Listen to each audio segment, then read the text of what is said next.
It is now 5 o'clock, November 6, 2018,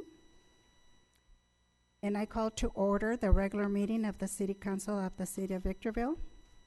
In the City Council sitting is the Library Board of Trustees, Southern California Logistics As a point Rail of order, Authority, it's 4:59 p.m. Southern California Logistics Airport Authority, successor agency to the Victorville Redevelopment Agency, the Victorville Joint Powers Financing Authority, the Victorville Water District, and the City of Housing as its successor. May we have roll call, please? Mr. Cox? Here. Ms. Gomez? Present. Mr. Kennedy? Here. Mr. Negretti? Mayor Garcia? Here. Mr. Negretti absent.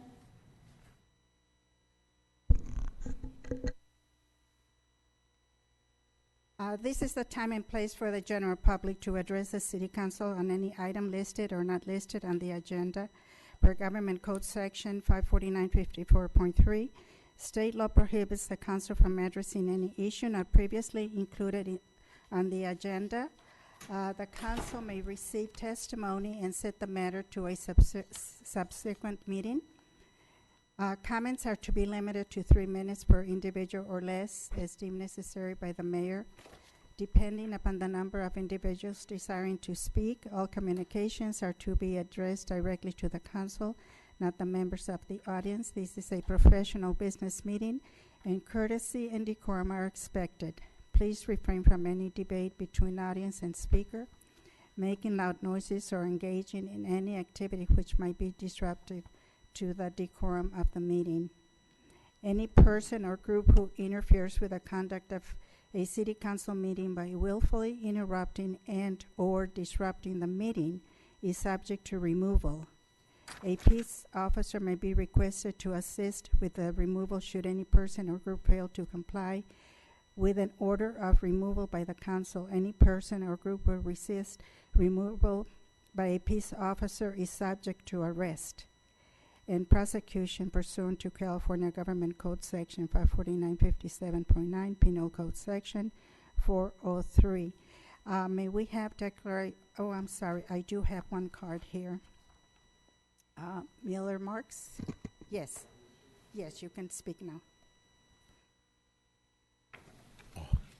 Hello, Madam Mayor and Council. God bless you guys. Hello. Hi.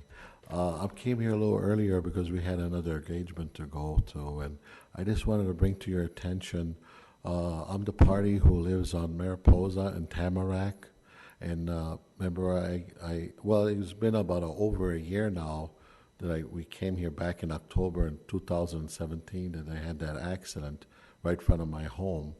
Well, they had other accidents there too, and we was recalling for a light on Yates and Mariposa to slow down that speeding people, because they're speeding like mad. I mean, like, phew, all hours of the day.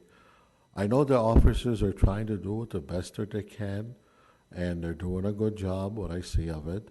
And I know I talked to the city manager, Mr. Mitzler, and he is helping us out. You know, I'm just trying to wait for progress. And, you know, my wife still gets a little afraid at night, and we hear those high speed zone, you know, with cars, and sometimes big trucks go faster, and, you know, and we just wish that we could control their speed limit. You know, if they could break it down, instead of 50 miles an hour, at least go back to normal speed zone, that they could at least slow it down, because if they go too fast and something happens, they're going to lose control, Madam Mayor. And I'm afraid that they just might wind up in my bedroom, or my bedroom is only like maybe, I would say about 75 feet, maybe 100 feet near the road. And, you know, it's, you know, you just want safety. That's all I'm looking for. And please, if you could give that more attention to your time, and let's put something up there. I know the sheriff's department is lowering down their speed limit on a sign. I talked to Sergeant Kelly, and she is notified by that.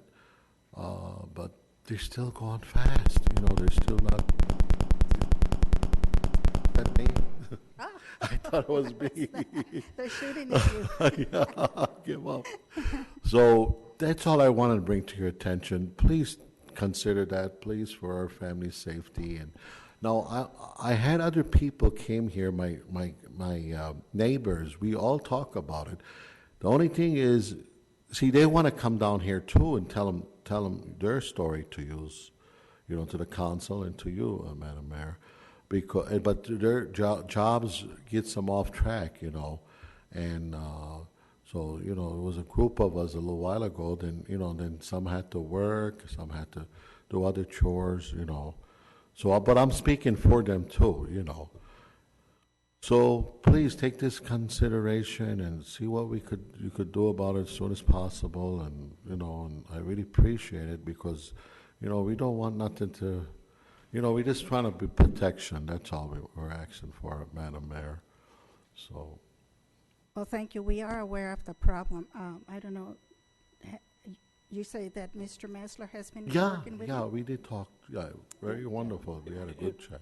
And Madam Mayor and members of the council, if I might, it's not something that we have ignored as staff. In fact, we've put a lot of attention into the roadway that Mr. Marks has brought up right there at Yates and Mariposa. We have conducted a number of speed surveys. It took a little bit of time to get good data because we're running into some issues getting quality data.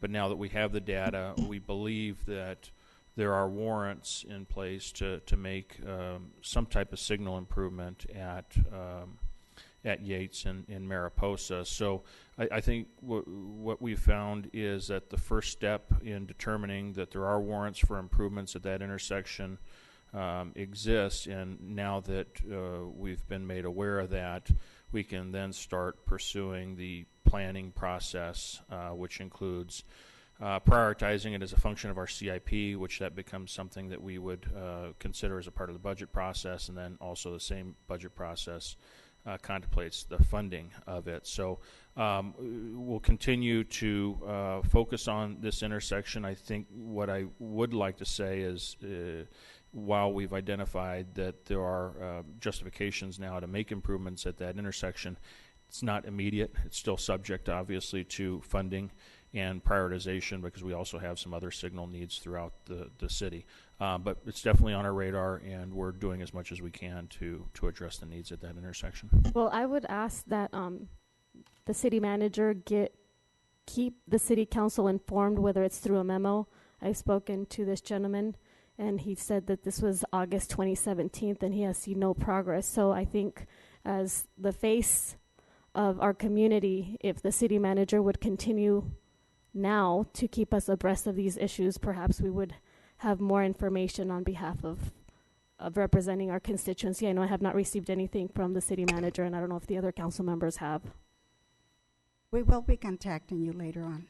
Oh, please. Thank you very much, and God bless each and one of you. Thank you. Thank you for Thank your you, time Madam Mayor. and for Thank you. bringing it to our attention. Thank you. Thank you.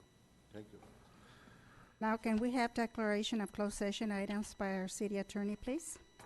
Thank you, Mayor Garcia. We have just one item this evening. It's real property negotiations pursuant to Government Code 54956.8. The property is listed on the agenda, as are the negotiating parties. To the extent there's reportable action, we will report it at the conclusion of the closed session or at the commencement of the 6 o'clock regular meeting. Thank you. At this time, we will recess to closed session. A regular session convenes at 6 p.m. It is now 6 o'clock. November 6, 2018. And I call to order the regular meeting of the City Council of the City of Victorville. And the City Council sitting as the Library Board of Trustees, Southern California Logistics Rail Authority, Southern California Logistics Airport Authority, successor agency to the Victorville Redevelopment Agency, the Victorville Joint Powers Financing Authority, the Victorville Water District, and the city as housing asset successor. May we have roll call, please? Mr. Cox? Here. Ms. Gomez? Present. Mr. Kennedy? Here. Mr. Negretti? Here. Mayor Garcia? Here.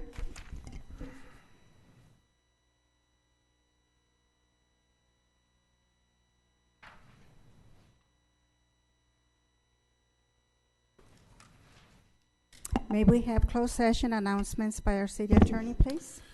Yes, thank you, Mayor Garcia. We had one item this evening for the City Council, item A. It was real property negotiations pursuant to Government Code 54956.8. The property is set forth on the agenda, as are the negotiating parties, and there is no reportable action at this time. Thank you. We will have the invocation, and it will be delivered by Reggie Tamoro of High Desert Church.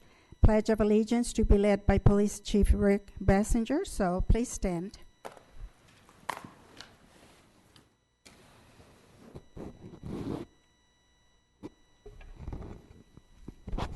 Okay. Good evening, guys. My name is Reggie. I'm from High Desert Church. I'm one of the pastors over there in Victorville. And I'd like to start this night off in a word of prayer. Dear Lord, Father God, I thank you for everyone in this room. I thank you, Lord, for the men and women who have taken on the responsibility of leading our community, Lord. As this meeting takes place, God, I pray that you would just bless them with open hearts and minds as they continue to better serve the common good of our citizens and our community. God, I pray that you would just bless this meeting with wisdom and insight. I pray that you would just encourage the hearts of our leaders as they continually fight for what is good, what is right, and what is true. I pray that there be understanding and discernment to make the correct decisions in the matter of change, Lord. I pray, Lord, that you just be glorified in the city of Victorville, God, as we all have a role to play in bringing servanthood and love to this community and those around us. In Jesus' name, amen.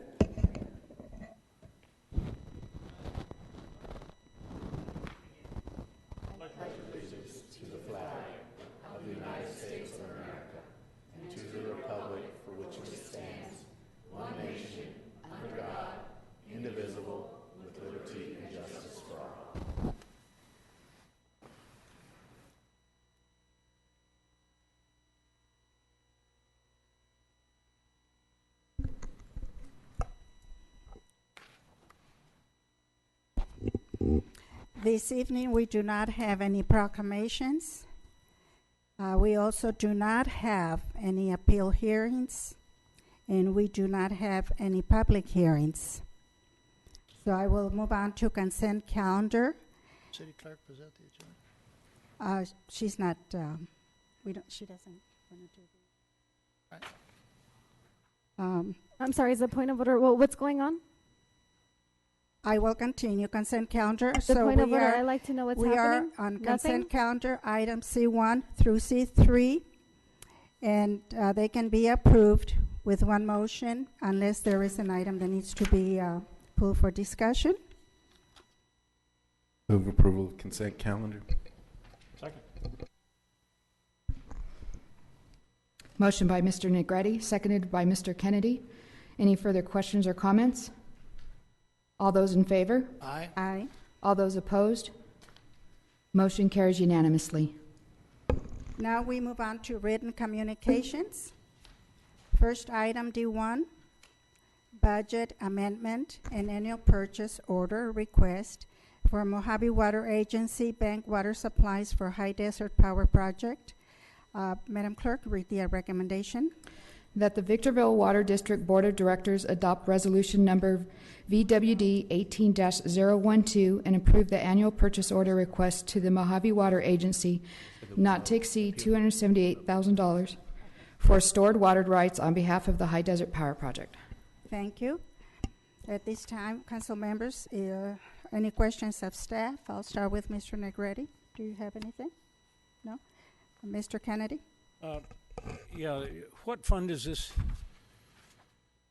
This is not a flow-through item. This is a purchase we're making. It's coming out of the Water District Fund 410. That's the general water fund, and it effectively will serve as a pass-through or acting as a conduit, so the revenue will match the expenditure. At some future time. Correct. Okay, thank you.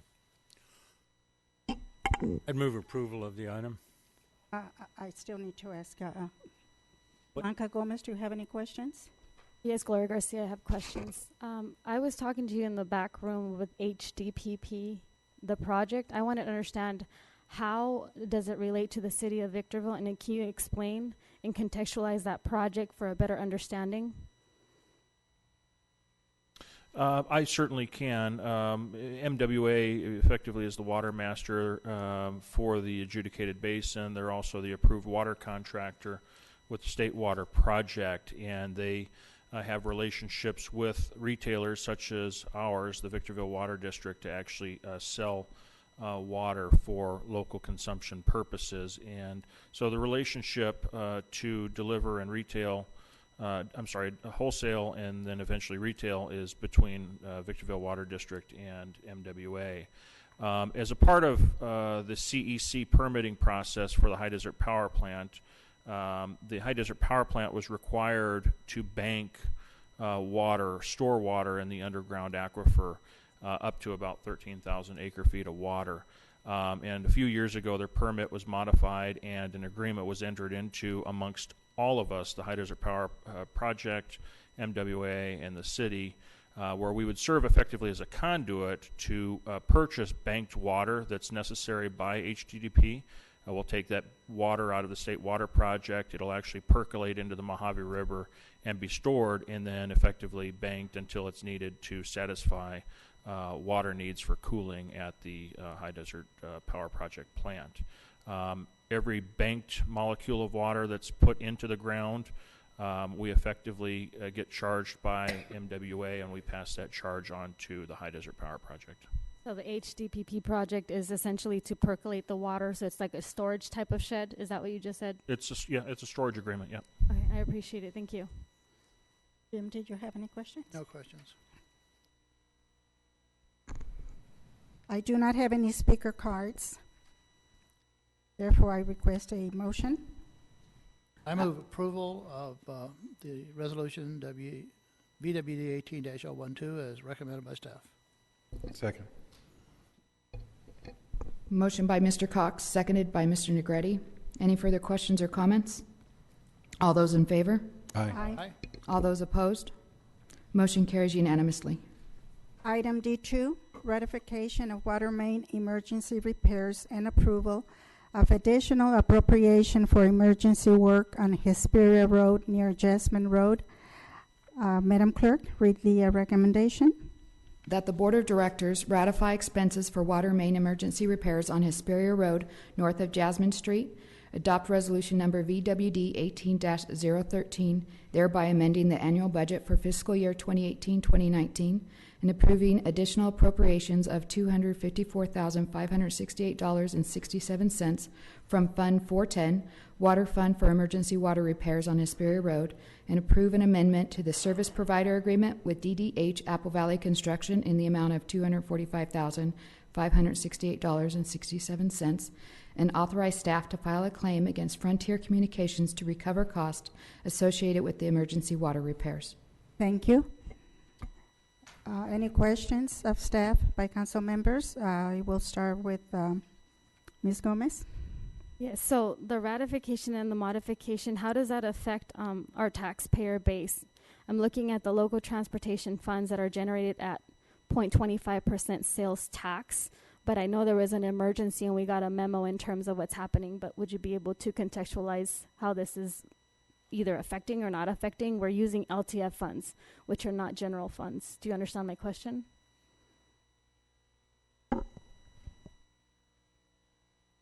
Actually, I'm not sure I do understand your question because LTF is not the subject of this item. LTF, I believe, is the subject of the next item. The funding source for this particular item in the short term is Water District Funds, Fund 410, and effectively those are the funds that will be used to satisfy the emergency repairs resulting from an independent contractor having accidentally broke the line. So in this item we'll use, because it was a water line that was broken, we'll use water funds to do the repair and then effectively pursue a claim against the contractor to recover those funds. If the recovery of those funds are successful, then we would replenish the Water District funds. So there's no relation to the next item, is that what you're saying? Correct. Correct. All right, I appreciate it. Jim, did you have anything? No questions. Yeah, just a question, Brian, how did a truck, I assume it's a truck being driven, how did they hit a 12-inch asbestos cement water main? How do you do that in a truck? Well, it was actually a contractor for Frontier Communications.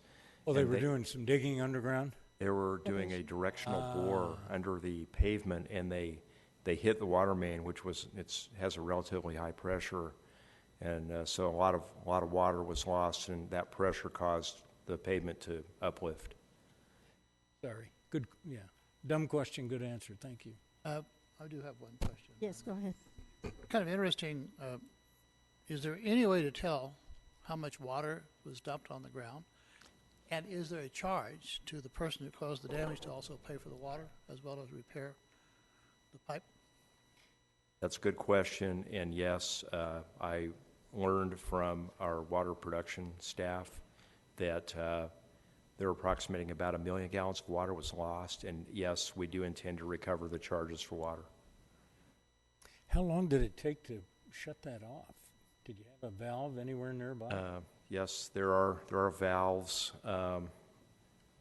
Doug Matthews might be able to answer that question. I don't know exactly how many hours. I do know there was a delay of a couple hours before they actually notified us, and so that during that time there was a fair amount of water that was lost. Doug's standing behind you. I Doug. don't know if he knows something. Yeah, I think part of the issue was there was a delay in the contractor contacting our staff to get it shut off, so that caused a majority of the damage out there. As far as actually getting it shut off, it's just a matter of getting hold of our on-call, and they respond and turn the valve and shut it off pretty quickly. So once we learned of it, it's certainly under an hour, probably about 40 minutes or so.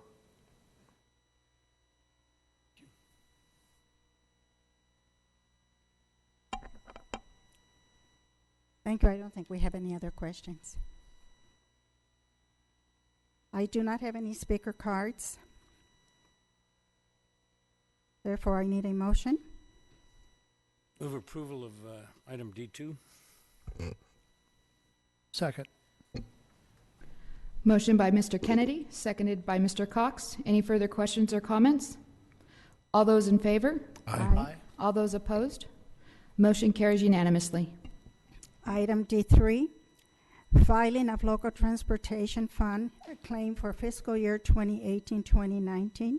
Madam Clerk, read the recommendation. That the City Council authorize by minute action the filing of the LTF Article 8 claim form for fiscal year 2018-2019. Thank you. Questions of staff by council members. I'll start with Mr. Kennedy. No, I don't have anything. Mr. Negretti? No. Jim Cox? No. Blanca Gomez? So this is one of the very first times that I'm acknowledging that we have a first minute action filing.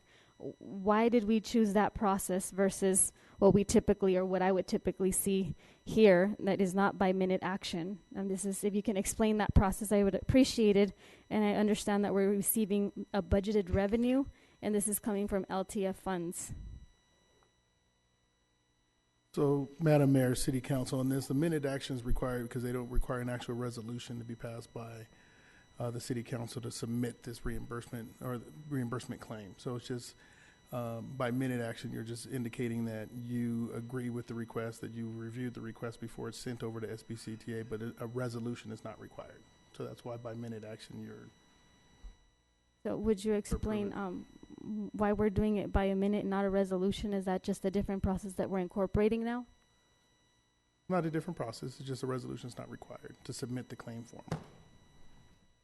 And so would you also explain what this budgeted revenue would be, and what would that assist? I mean, I see a list of projects that are going to be a part of it.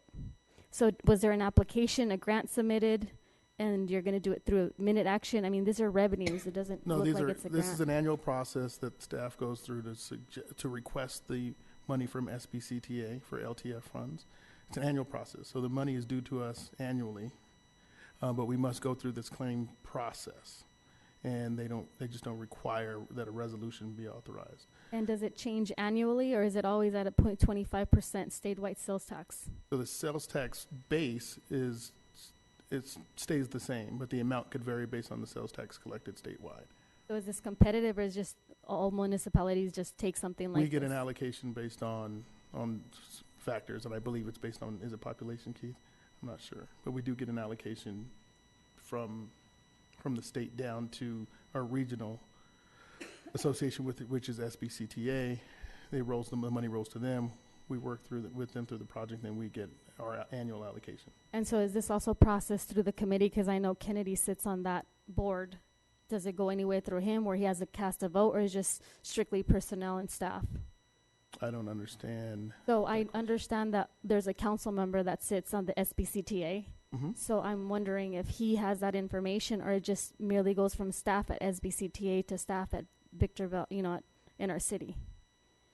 I can't speak to the agenda at SBCTA, but I could say that this is a normal process that we go through, that staff produces, sends off to SBCTA, and I'm sure it's ratified by the SBCTA board at some point, but as far as with a decision process, you'd have to. And what's the discuss that allocation with- amount? It's right here. It's a little over $1 million. That's correct. Thank you. I appreciate it. Well, speaking as the council representative on SBCTA, it's my understanding with this process that when they collect the sales tax and we want it, we have to request it. That's how it has been, right? About it. That's it. Okay. I do not have any speaker cards. Therefore, I need a motion. Move approval of the staff recommendation. Second. Motion by Mr. Cox, seconded by Mr. Negretti. Any further questions or comments? All those in favor? Aye. All those opposed? Motion carries unanimously. Now we move on to public comments, and I do not, I just got some here. Madam Clerk, did you want to read the public statement?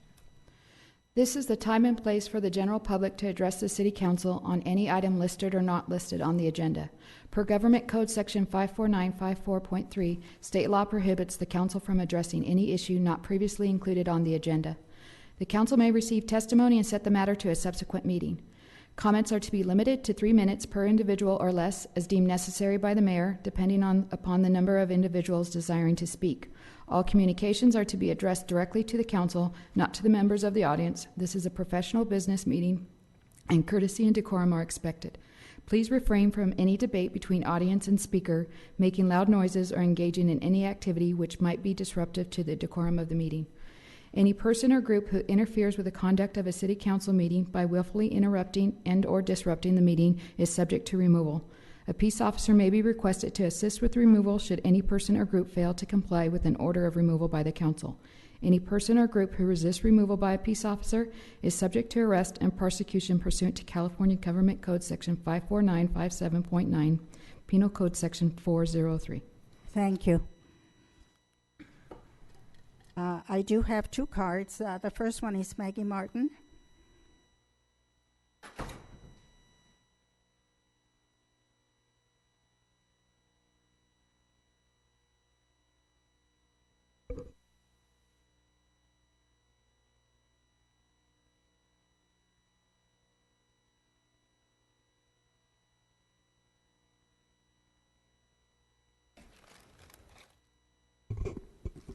Good evening, Your Honor, Council. I didn't have time to prepare the speech that I was going to give in honor of... Is your mic on? We're not hearing Can you hear me? Because I can hear me. No. Oh, I can hear me. Hear now? Better?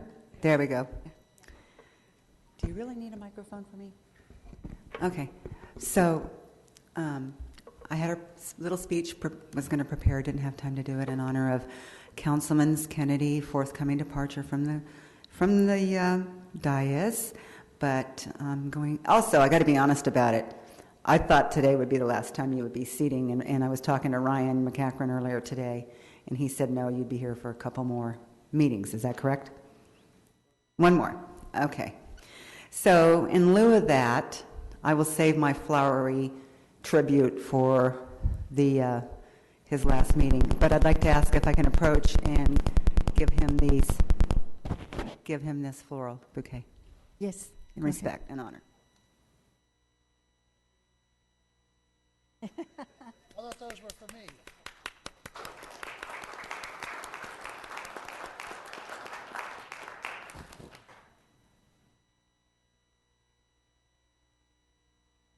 Thank you very much. Next person, April Pinkston.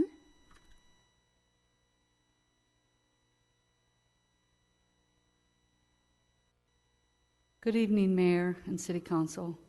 At the last City Council meeting, at the very end, when the public was no longer able to speak, Blanca Gomez attacked me verbally, and I was not able to answer to that, so I'm going to answer that today. Okay, Blanca Gomez continues to deflect her bad behavior by attacking disabled veterans.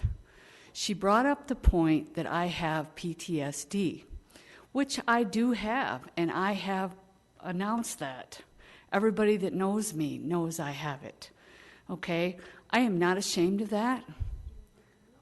And let me tell you something. I got it serving my country during Desert Storm while you sat back on your un-American laurels. Your behavior is despicable. For you to attack me... The point of order, please address the council. For you to attack me and other veterans with PTSD is inexcusable. That's all I have to say. Thank you. Thank you. I do not have any other cards. Therefore, I will ask our city manager for his report. Madam Mayor and members of the council, just a few community events worth noting. First, on Monday, November 12th, is our annual Veterans Day Parade ceremony and Freedom Mile Run. The actual run will start about 8:45, and the parade starts at about 9 o'clock. Council members have been invited, and we've actually got a number of presentations from the council members that are participating. That'll be held downtown over at the Veterans Memorial at 7th Street and Forest Avenue. Then the final free dump day is scheduled for Saturday, November 17th at the Murph, 8 a.m. to 1 p.m. And then finally, looks like for the entire month of November, there's a program called Food for Fines. It's a food collection in exchange for the removal of your library fines, and it's a program put on out at the Victorville Library. And you can learn more by contacting my office if there are any questions. Thank you. Now we have, we're going on to item E3, discussion and possible action regarding items for the upcoming City Council agenda. Mr. Negretti, do you have anything? Mr. Kennedy? No. Mr. No, none. Ms. Gomez? Yes, I'm going to be traveling in June, and I know there's allocations of money, so I would like to add that to the agenda. And that's my motion. Sorry, could you clarify the... Yes, I will be traveling in June, and I know each council member has an allotted a portion of money so that we travel, so that we're more educated in what we're doing in representing our constituency. And so I'm asking to have that on the agenda.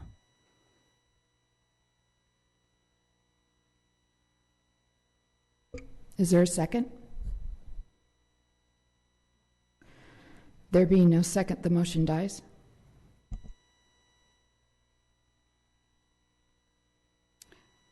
Anyone else? No? We move on to E4, reports for council members, 3-minute time limit. Ms. Gomez, do you have anything? Give me a moment, I'm gathering my thoughts. I'll wait for you. A 3-minute Thank you, start now. I appreciate it. Thank you.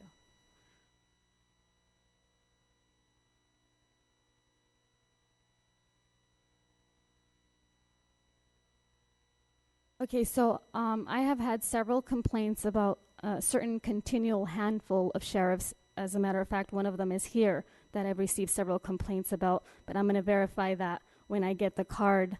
Harassing the homeless on a daily basis, and that's really concerning to me. I'm concerned that specific sheriff deputy in the city of Victorville are not trained to engage with the community members of our city. I will be collecting more information and bring it to the city council to the record to address this type of behavior of certain police officers in uniform. That's very unfortunate that I have to hear that every time I go out into the community. This happened just 2 weeks ago. I have been consistent within the last 2 weeks hearing the same amount of information of harassment, and that is not appreciative to any of our city officials, and I'm sure none of our residents would like to know that our homeless are being harassed at the moment, at a specific time every single day. That is really troubling to me. So abuse of uniform, so I'm going to ask the captain to please start looking into if you have complaints that you received, or if you know there's a pattern of such nature, which I have been told there is, to please start looking into that. I'm very concerned for our community members. The second thing is Ord Kirkland Delano is a very common name, and he actually told me that if I mentioned his name, the sheriffs would know who he was. He's a resident in the city of Victorville, and he expressed his concern that he believed that he was a subject of discrimination by our police department in the city of Victorville. And I wanted to open that mentionly on his behalf. He is currently with an attorney. And again, that's a second thing that I hear for our police department. Not everyone falls into that, guys, but you that do, I'm asking for training. You know, if I have to go to the county supervisors and make this known, I will. I have in the past. If we can address it here locally, I would greatly appreciate that. I will continue to go out in the community and get this information and bring it forth and actually start filing it as a record, not just something orally. That's very concerning. This is not news that we have for the first time. Another concern that I recently found out is that one of our staff vehicles hit a pedestrian last year. This is the Victorville logo. If we don't have trained staff, or we're not continuously training the individuals that are staff members, we need to start doing that. We don't have any GPS safety speeds or any other information or data that could address. We need to start looking into that. This occurred in 2017. I'm very concerned what's happening in the community. Thank you.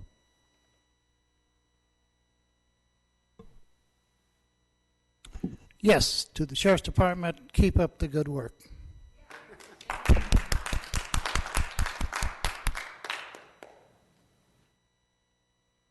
Ready? Mr. Kennedy? Yeah, just one thing. I think I was certainly surprised, and I imagine others on the council were surprised a couple weeks ago when Ms. Gomez claimed that our city manager, Keith Metzler, back some years ago, personally, by himself, caused the loss of 1,000 jobs in the city of Victorville. Mr. Metzler researched the item and provided the council with a fairly detailed and thorough explanation, all related to a Winco project that the company started and, for whatever reason, decided not to go forward and complete it. And it wasn't my fault as a citizen, or I may have been, I wasn't a council member then. It wasn't the council's fault. It's not the city manager's fault. It's not the development officer's fault when a company decides not to go forward with a project. Now, this was clearly explained. And Ms. Gomez not only made a completely false statement in the council, but she repeated that grossly false statement on her Facebook page. So now I'm assuming, since she has the information that's factual and correct, that she will undo the damage she did on her Facebook page and post the city manager's very detailed response about that incident on her Facebook page. And that's all I have. Thank you. Well, the only thing that I can say is that I truly do appreciate our police department. I don't know what else they could do to protect us. I know there's crime seems to be rising, but that's me saying it. I don't know for sure if it's a true fact or not. But it's not our fault that we have all these unpleasant people out there on the streets, behind the dais, out there, everywhere, you know, who don't care how they hurt people or what damage they do. But our police department deserves to have respect, and they have it from me. Thank you.